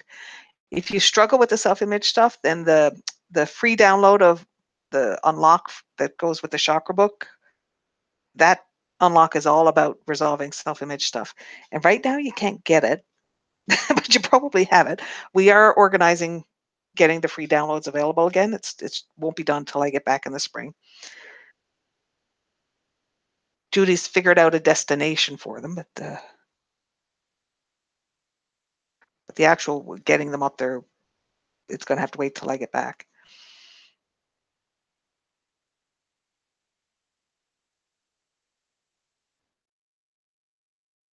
Okay, melting and melting and melting. That's it. This is helping because what's happening is we have this status web, and it's this big convoluted twisted up thing, and we're getting chunks of it, and new chunks are appearing as we melt pieces away. So this is the one that's become very hefty.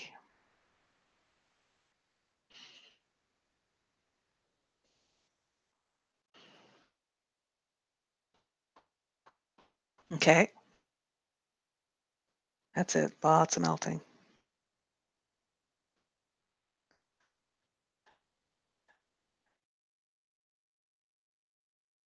Okay, so now check your web again.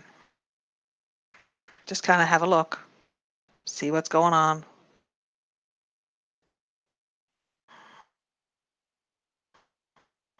Flow the light out through it, melt the anchors, melt the web. It can be useful to notice if there are love lines and just see, what those are.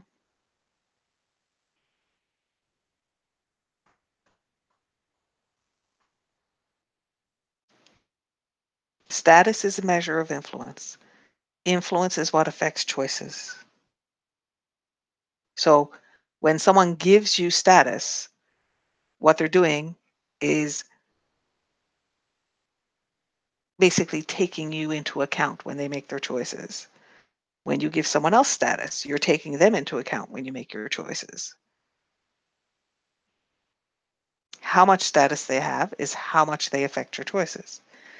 So how do you distinguish between someone affecting your choices and undue influence?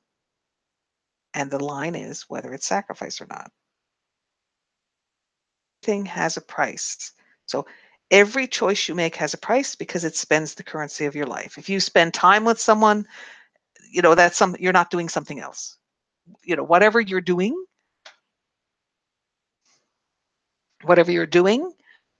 is spending the time of your life. So when you wonder, well, okay, where do I give status? All you have to do is look at how you spend your time.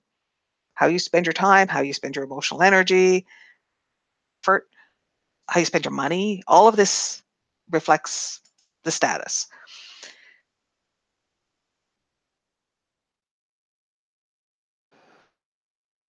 that things have in your life. If you want to change what has status in your life, then you have to look at why you're giving status where you're giving it. So Pat says, I want to have influence with my granddaughter. So here's the thing. You have to think about what motivates her, what motivates your granddaughter, and why do you want to have status with her? Why? I mean, she's pretty young. I would think at her age, it's because she's basically a baby still. At her age, what has status with her has to do with the sensation in the moment. It's not until about age 8 that kids start to have a conception of time, right? Yeah, 3. That's pretty baby. So it's not until about age 8 that people have a conception of time.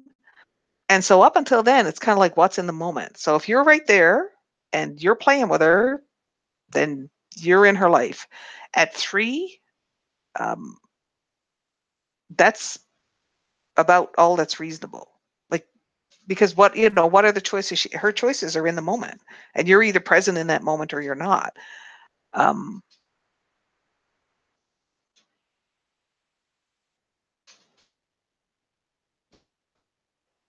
and that's okay.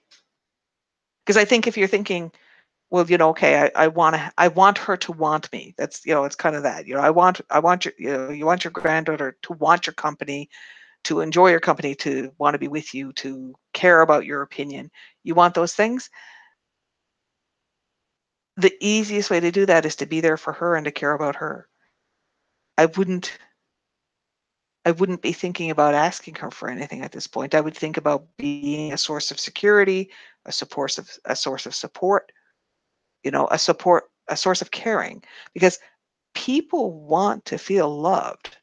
So if you love her for who she is, not who you wish she was or any of that stuff, but if you love her for who she is, she's going to want that. She's going to want that more than candy, because that feels good. There's nothing, there is nothing that feels better to people than feeling loved for who they are.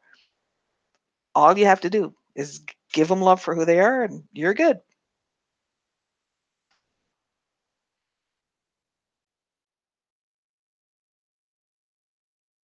Pay attention to that web. Flush the light out through it. And let's flush out, think about the conflicts in your self-image about status, and let them be apparent, and flush through that too.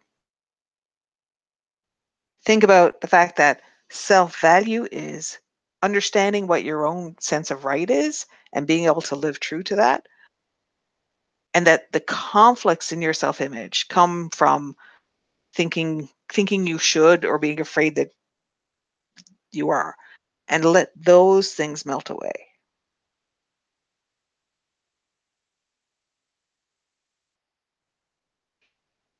That's it. That's it. That's it.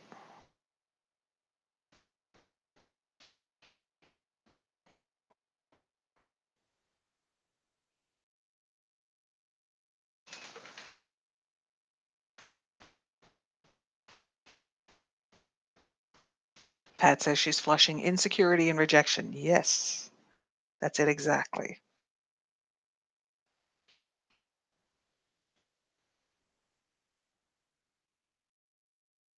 So the thing that would trigger rejection is if she feels like you're calling her wrong. So just think about the fact that you have lots of feeling that you were called wrong, and so you're projecting that onto her. So everybody, in that status stuff, in that status web, I think we have kind of knotted up with the status stuff. We have fear of being called wrong, expectations of being called wrong, expectations of being called not good enough or not worthy. So think about all letting yourself be aware of all of those things in that web, and now flushing it out. Flood the light out from inside you. Flush the anchors, flush the web, let the love lines melt away everything.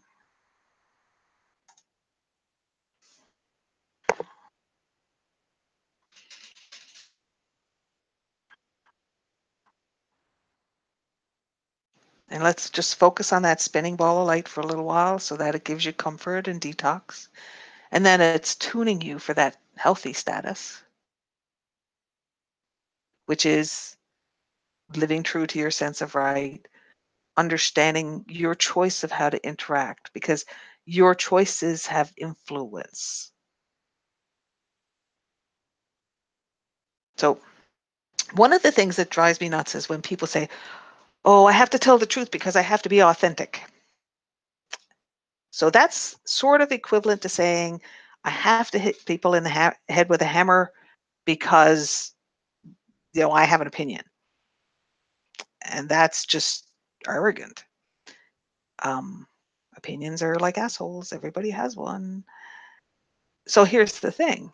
The desire to state your opinion because that makes you authentic is truly the desire to demand status from people. Because you're saying, you have to listen to me. You have to listen to my opinion. Well, why do they? They don't have to. Your opinion's just an opinion. And I don't care if you think you're right. I don't care if you think that you know better. Like, none of that is relevant, because they're going to be living their own life. And sometimes that's teenagers that are creating train wrecks. And you need to, let them do that because that's their choice. The bottom line is, you decide for your life what right is, and then you choose how to interact. If you're trying to impose your right on other people,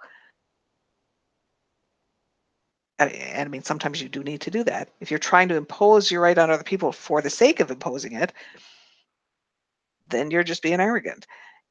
It's understanding that what you impose on other people really needs to be strategic, because it's about choosing your affect.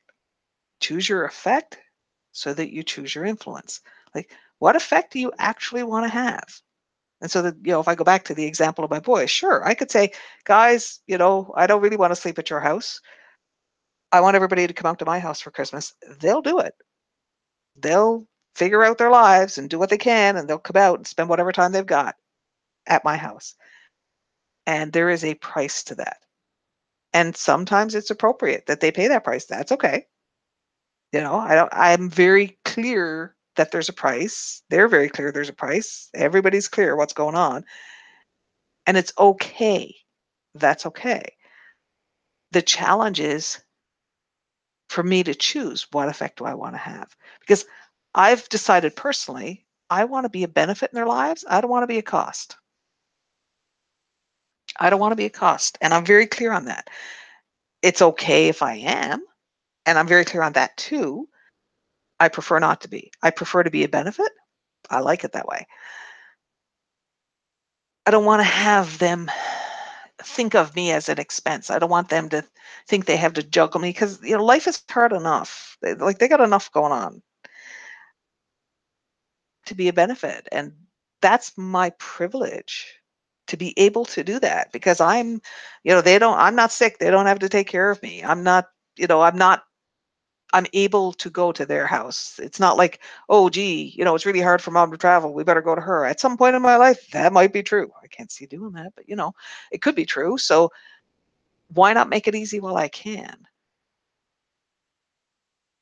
And it's not because I'm afraid that I won't be able to make it easy. It's that I prefer to be a benefit. So it's about thinking, I'm secure enough in my self-worth and my status to know I can demand it. And I also definitely don't need to. So I want you to think about that in that status web. And think about, are you willing to be secure like that? To say, I don't need this status. I don't need this. I have status. I don't need to demand status. I have status. I don't need to exert it, because it's not strategic for me. It doesn't gain me what I want to experience. So think about that in that web, and then flush the light.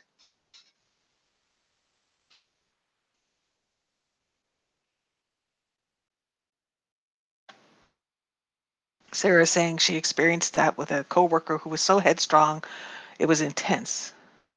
She was volatile, and she had to verify.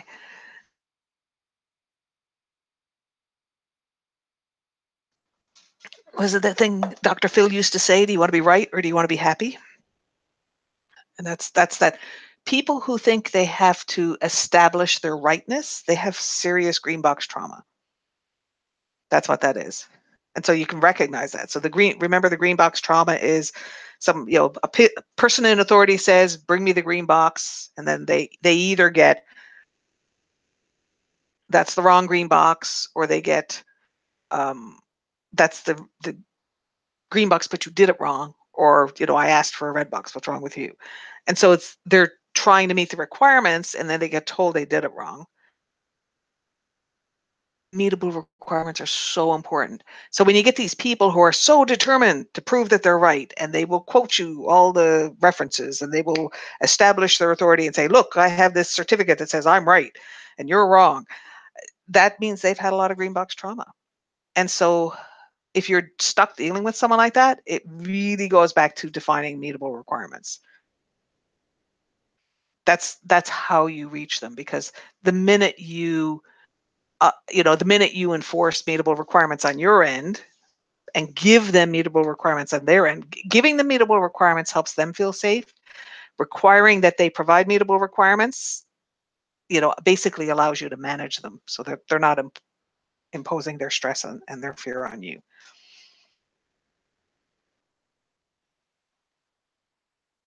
So people who are demanding status are doing it from fear. They're asking you to make them feel safe.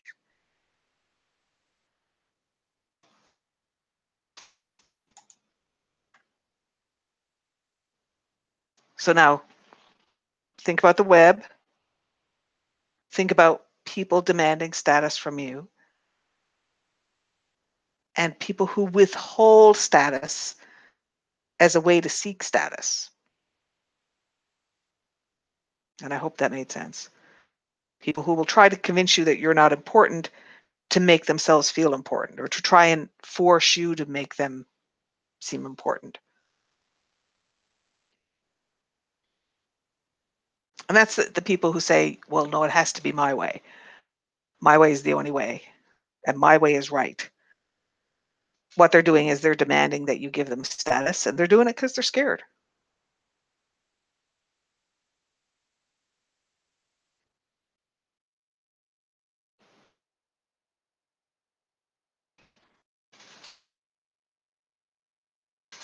Okay. Flushing the light through all of this web that keeps changing and shifting and growing as we find different angles to look at this status web. Flushing the light, flushing the anchors, spinning the light with that sense of, what I am is right. Self-value is expressing my right. Choosing my effect is being strategic about how I live my right.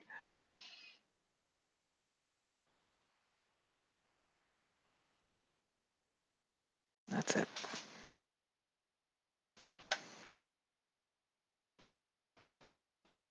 Judy says, wish I'd known you when I was 15 and my dad was demanding status he didn't earn. I wish I'd known me when I was 15. I wish I'd had a me when I was 15. Pat says, yeah, one of her sons is demanding status and it doesn't work anymore. And again, he's coming from fear, right?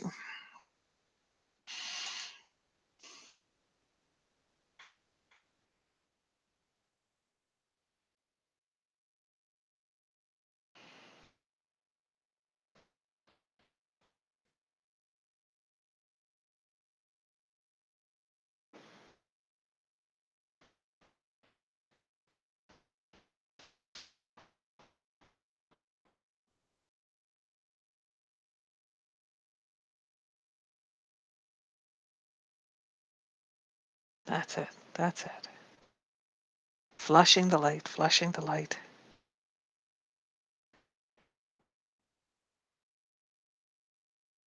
That's it.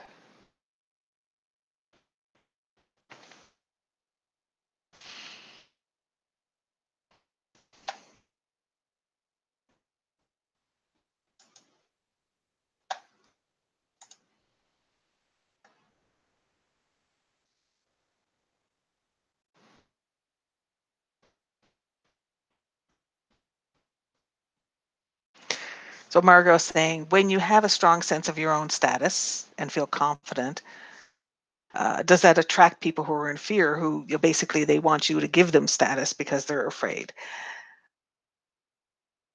Only if that's the pattern.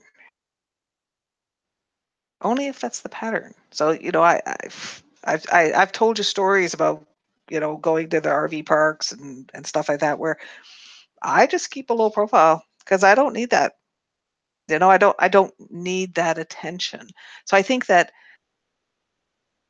if you attract people who are seeking status, it's because there's a pattern that you have about seeking status. And it could be that, as a child, you were trained to seek status. And as you're shifting out of that, you have a bit of a pendulum swing. So then you get people, it's like you switch to the other side of the role and you get people seeking status. The fact is, you can let that go too. And so it's just keep on clearing, because then, basically you don't need attention. You don't need any of that stuff. And you decide what you want to attract, right? What's interesting is I remember years ago we used to do this thing called Breakfast with Friends, and it was for spiritual people. And one day I was playing, and I was literally playing, and there was a lot of people around that I didn't know. And so I just sat there and I did the love mantras. And I was just doing them, just, I am love, I give love, I accept love. Remember, they're there. You guys have them. Um, and it was this magnet. People were all of a sudden lining up to talk to me, and they didn't even know who I was. And I thought that was really interesting.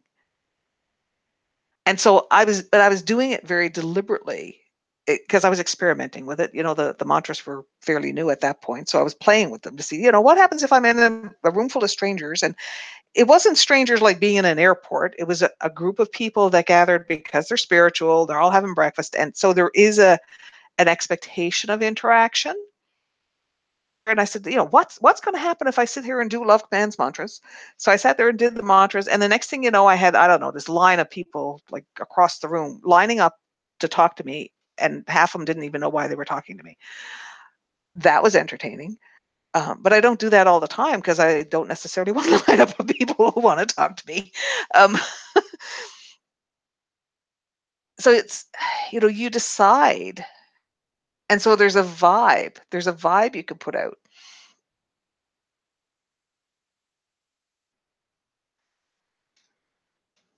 Okay, I got to tell one of those stories that's a little bit embarrassing. Um, so years ago, there was a woman I knew for many, many years, and she was part of my wedding party. It was like, but I hadn't seen her for years. And her and her husband split up, and so I was talking to her about that, and she'd been married for a long time. So the idea that you could interact with people, like it was a whole adaptation to the idea of being a single person. And she said, well, I wouldn't even know how to date. So I said, okay, so here's what we're going to do. So we went to a place where there were people. And I said, here's how you do it. And I literally just sat there and I did the vibe of, I'm interested and I'm interesting. And male people who were shopping came looking. So I funneled them over to her because I wasn't interested. I'm, happily married. But it was just, again, it was one of those experiments. Like, what happens if I put out this vibe? And it was like a magnet, and they came. Um, and it had nothing to do with, physical appearance or location or whatever. It was just like, it's like people they want connection. So if you put out a vibe that says, I'm willing to connect and I'm willing to connect with you, like it's the same thing as offering your granddaughter unconditional love. They want that. So, and then I turned it off because it freaked her out that worked. But I wanted to demonstrate the fact that, it's really that easy. If you want attention, it's really that easy. And I've had other experiences where, basically people have experimented with that. So you can decide what you attract based on the vibe you put out.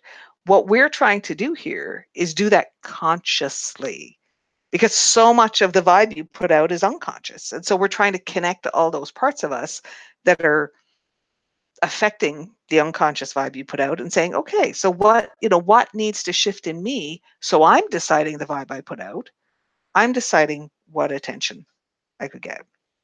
So last year we were in one RV park and I thought, okay, so I have to think about,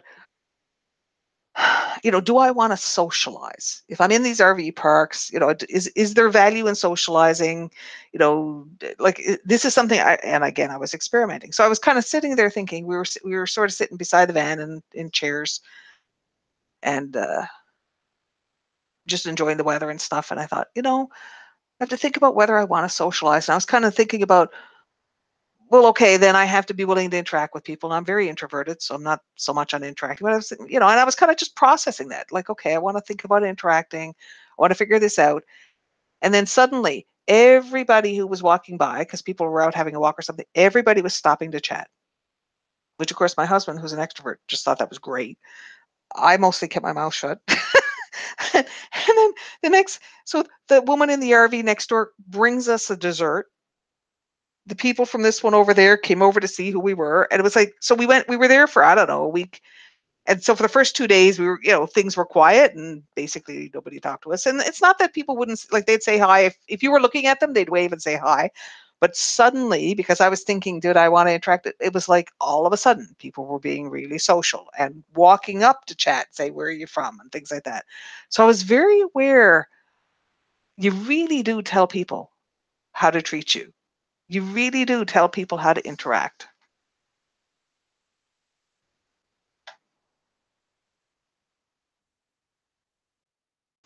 And of course, I got to tell you, um, I default introvert, so I'm much more inclined to like kind of keep to myself.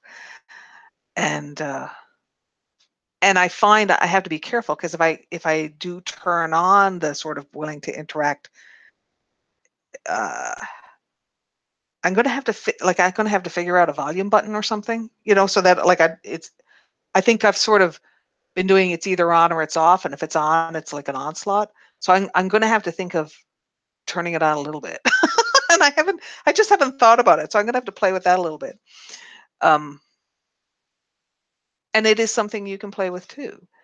So now go back to your status web and think, so much of this is about being in seek. It's about the desire for status in yourself and the desire for status in the people around you.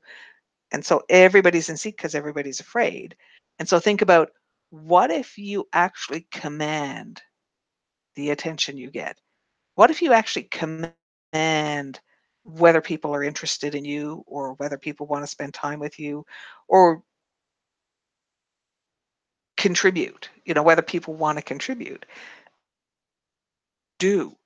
And so if you feel like you don't know how, then it's going back to, what were you taught about status and what do you need to release? So go back to putting light through this web and release. Like right now, you're focusing on releasing, flushing the anchors, releasing. You've got healthy stuff in this ball of light, so you're tuning yourself to the healthy stuff. And it's just getting used to that.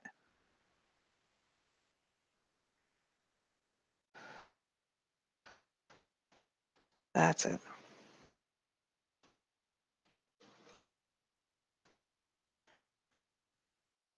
That's it.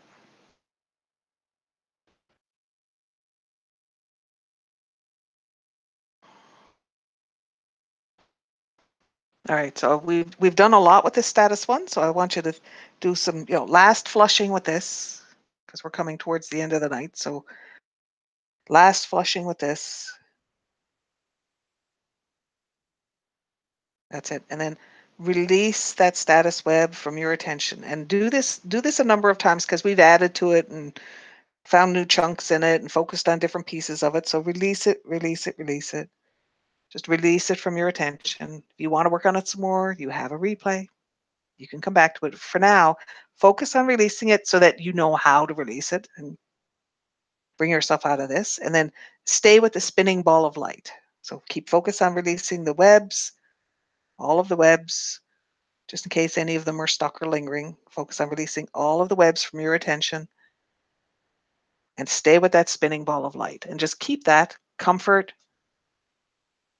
detox. That's it. Tuning yourself with self-value and self-worth. That's it. That's it.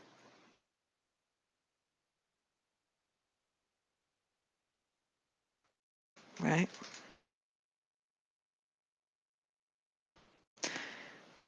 That's it. So just keep that light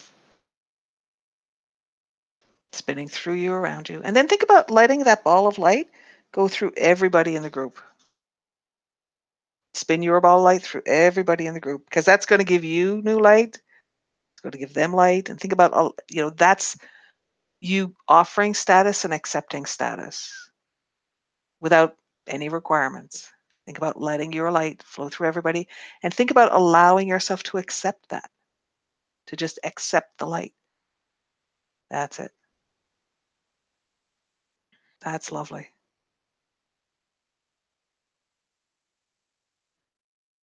That's lovely.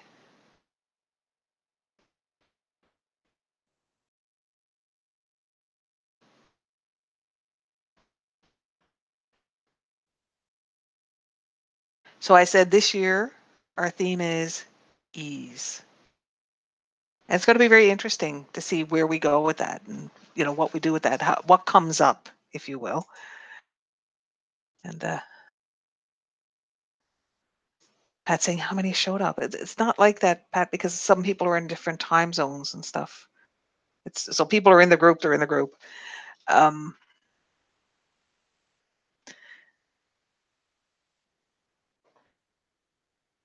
So we're going to focus on ease. We're going to focus on what interferes with us commanding ease, right? And so ponder what you think, what you think gets in your way. And I think what we'll do next month, and I'll be doing it from Palm Priest. Yahoo! What we'll do next month is I'll say when you log on to the chat, put in a note that says this is the thing that I think is in my way the most when it comes to ease. And if you're in a different time zone and you're listening to this later, then you can either do it in the chat or you can send me an email. And just be specific. This is the thing that interferes with my ease, and we'll go through as many of those as we can in February. I think that's a great way to start because those are the ones that you're aware of, right? And so I suspect at the beginning of tonight, you weren't sitting there. If I had asked that question at the beginning of the night, you wouldn't have said, well, it's because of the issues I have with status that I didn't get when I was 8. But you guys have been doing this long enough to understand that that's the way it works. This stuff is there. It'll be fun to look at the things that you're conscious of. And you guys, you've been doing this a long while, so you'll be conscious of interesting things. And it's always a value for the group because the thing you can see is the thing you're willing to see, and somebody else will see something that you're not ready to see yet. And so that always has a fun effect. And we usually find that it escalates as we go through the list, doesn't it? So anyway, we'll play with that in February, and then as we go through the year, what we'll do is we'll find the ones that are not necessarily obvious, and we'll figure that out as we go. So we got 5 minutes. Any last minute questions? Any last minute comments?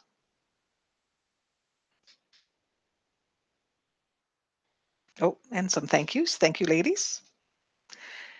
It is fun, and I got to tell you, I really enjoyed not having to lug sound equipment into the city and set up, and I'm really glad that I don't have to drive an hour to get home.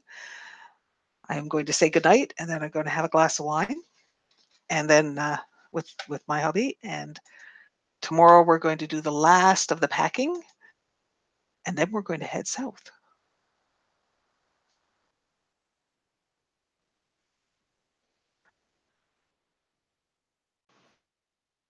Okay, Estrella says that she hopes that this will help her ease in some things that she's got going on. Ghislaine says, I love tonight's session. Have a wonderful trip. Thank you. And Joe says, Happy New Year, everybody. Estrella says, have a safe trip. Sarah says, very helpful, safe travels. Margot says, have a wonderful, safe trip and wonderful weather. Thank you. All the time we're there, yep. And Pat says, Happy New Year. No, that was Joe says, Happy New Year, everybody.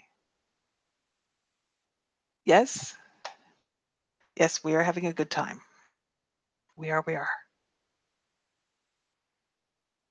Okay. We are. All right, ladies, good night. Good night. So I said the replay is there instantly now. It's right on the replay page. And that'll happen every month because this screen is already there on the replay page. So the one that's on the page you come into first will be the one for the coming session, if you will, but it's already placed on the replay page. So there's no delay. There's no delay. We figured this out. We're getting there. All right. Good night, everybody. I will see you in a month from sunny Florida. Take care. Bye-bye.